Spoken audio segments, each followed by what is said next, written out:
राजा ने शहजाद की पूरी कहानी सुनी। शहजाद ने बताया कि जंगल में जब मैं अस्त व्यस्त पड़ा था तभी एक परिंदा और एक छोटी सी लड़की आती हैं और मुझे मेरे गांव के जख्म पर औषधि लगाती हैं।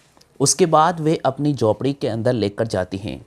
फिर उसी झोपड़ी में मुझे 3 दिन तक रखती हैं, खाना पानी देती हैं, साथ में आयुर्वेदिक औषधियों से मेरा इलाज करती हैं।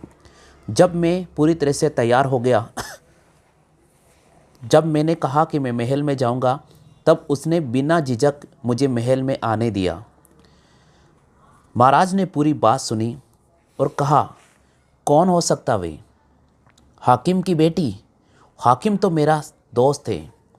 वो साधु बाबा हाकिम मेरा दोस्त हैं और उसकी बेटी हैं। उसने आपकी रक्षा की है, तो मेरा भी एक वचन होगा। वो बेटी उनकी भी है तो वो बेटी मेरी होगी। वो एक अपना नया रिश्ता होगा।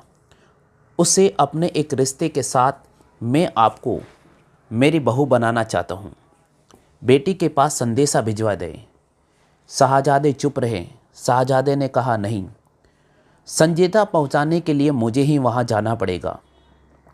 शाहजादे राजा से इजाज़त लेते हैं और जंगल की ओर आगे बढ़ जाते हैं। साथ में अपने सैनिक भी लेते हैं ताकि अब की बार उस पर किसी प्रकार का कोई भी हमला न हो। शाहजादे राजा से आशीर्वाद लेने के बाद खुद स्वयं जंगल की ओर बढ़ते हैं। घोर सन्नाटा अंधेरा था। धीरे धीरे वे आगे बढ़ते रहे, जंगल की ओर चलते गए। साथ में शहजादे के साथ सैनिक भी थे। धीरे धीरे जब वे आगे बढ़ रहे थे तो पक्षी और परिंदे चहचहाट कर रहे थे। शाहजादे ने कहा, हमें किसी प्रकार का कोई लड़ाई झगड़ा नहीं करना है।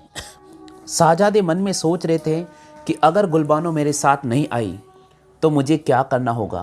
क्या मैं वापस लौटकर महल आऊँगा? नहीं, मैं वापस लौटकर महल नहीं आऊँगा।